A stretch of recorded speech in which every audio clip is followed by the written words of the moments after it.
afternoon, everybody. We're going to do something a little different today. Maybe have some fun. I don't know. It's just one of the things. Usually it ends up a big mess. But years ago, I wanted to build a cider press. This is what I come up with. Well, there you can get it pretty good. Okay, you can come in here a little bit closer. Years ago, grandson wanted to make a cider press for a teacher at school, so we made one. And I seen that I could change a lot of things on it, make it a little bit better. So I made this one right here, and in a minute we'll show you how it works. But it's made out of maple wood, and this is a 4-ton jack. If you do your math, that's 8,000 pounds of pressure I can put on apples. That'll squeeze the good out of them. Now, there's stuff hidden in here you don't see, because 8,000 pounds of this tear wood all to pieces. But in behind here, I have 3/8 threaded rod running up and down inside, and it's all going like this to keeping it pushed together. And I've already squeezed one batch in there, and you can see the juice down here. And I'm going to go over here and show you how we grind the apples. And let's see, can you see me there? Get behind me there. Okay, that's good right there. What I do is I take apples. This is one of Carol's machines that she does taters and stuff like that with. But I found out if I hold an apple in there just like that, palm down, and turn this crank, I can grind about, it takes just about, I don't know, maybe 18, 19 apples. And then we got these bags she made for me. And this can right here is exactly the same as that can over there. So I know if they fit in this can, they'll fit in that can. And it's come around over here a little bit. I'm going to take this one out and show you. See, I just released that. The springs pull this all back to a neutral position. This is a little spacer I got put in here. And this here thing mashes them down flat. I mean, it mashes them flat. And see, right there's extra cider. Now this batch here has been mashed once. And I don't like to waste anything, so I pull this thing up. And you see, these are already been mashed once. But I fluff them up. And you see when you come in here, there was no juice coming out of that. Well, I fluff them back up. And I put them back down in there and get them squished in the center. And I put my masher back down in. I slide it back up in there. We put the space back on. Why I have to put that spacer in? If this goes down too far, it hits here.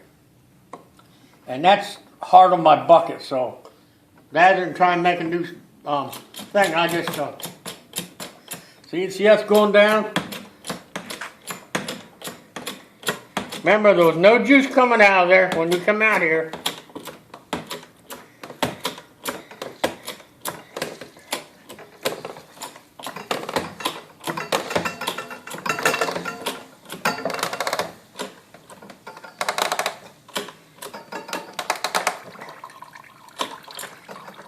Now, what we're going to do is we're going to let that drip off.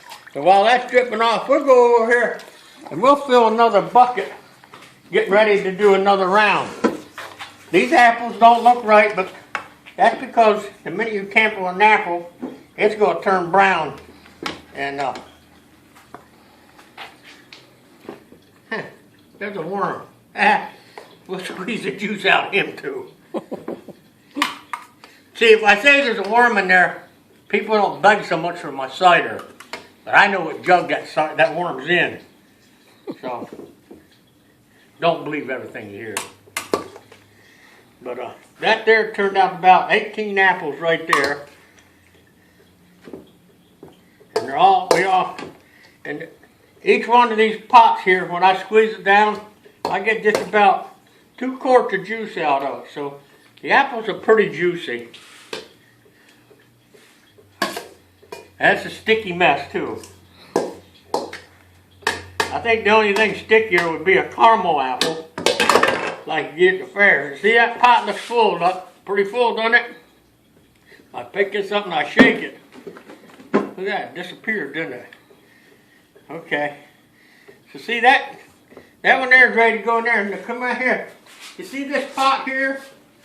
That is the same as that pot, but I sat down and I laid out a pattern. I drilled all these holes.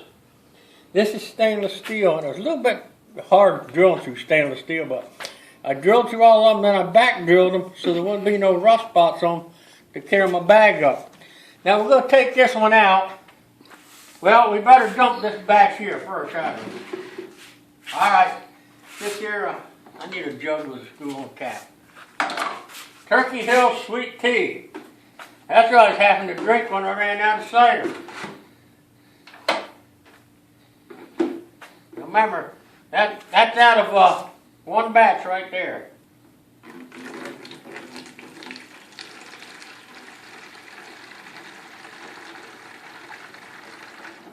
Pretty good run right there, wasn't it? Now we're going to put this over here. Like I said, this back here is going to squeeze. So we're going to take it out. We've double squeezed it down this way, so it ain't going no more. We're going to let the pressure off. Move our spacer. We'll set this over here. I've got kind of a routine about it. Two that up. Take that off the side there. Remember how full that jug was? That's what we got right there now. Apple brick. Believe it or not, that's right at, let's see, probably 3 bushel of apples right there now. You see, this bag is empty.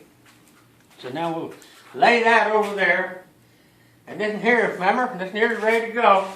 So we take it, and we're going to transfer it, bring that over here to this one. See, that's big and fat. We set it in there. We'll bring it over here and set it on this thing. And we'll kind of get a little bit level on there. We got our picture under there.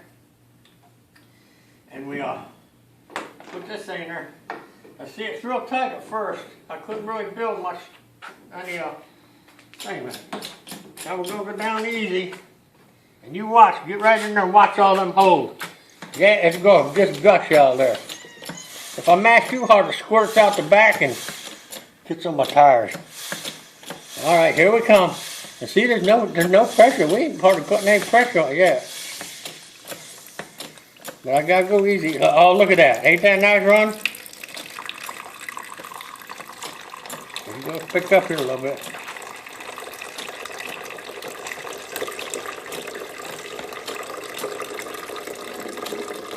Okay, I'm going down. See, I'm gonna look at it. I got room to put my spacer in now. Because if I don't, let's see, I'll mash that down there. So we'll let off. Push it down a little bit. We put that in there. Tighten her down. Now we're going to squeeze it. See right there, it peeing out? You mash it too hard and that thing will squirt halfway across the shop. Look at that one over there. Look at that one over there.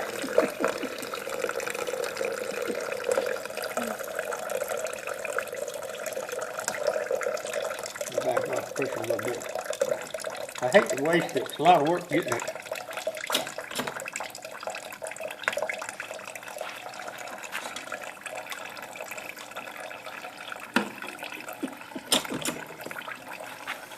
Finally found a good use for Clarence. Even though he's upside down.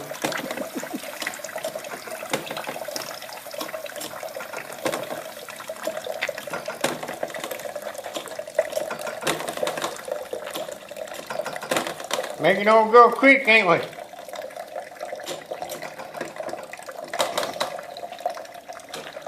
I'm just gonna leave that set there for a while. We're gonna come over here now, and we're gonna. There's how much juice just came out just by letting them set. We'll take this right here. We'll get this one ready to go for the next batch. Here's our next batch of apples.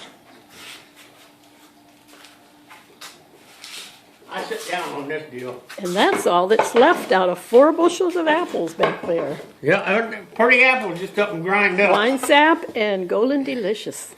And see, we go just like this.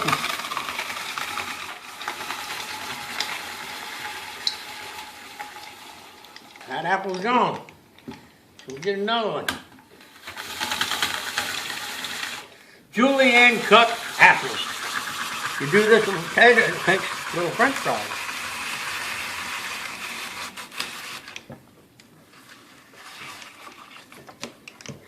You gotta be careful too, because them things are sharp, and a couple of my jugs of cider got parts of fingers in them.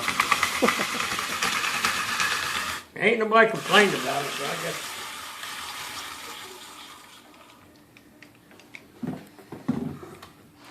There's Carol cleaning up the mess. Put an end to this video. There you go. Say hi to everybody, Carol. Hi, I'm the cleanup lady. There you go. Hey, just remember, God loves you and we do too. Bye-bye.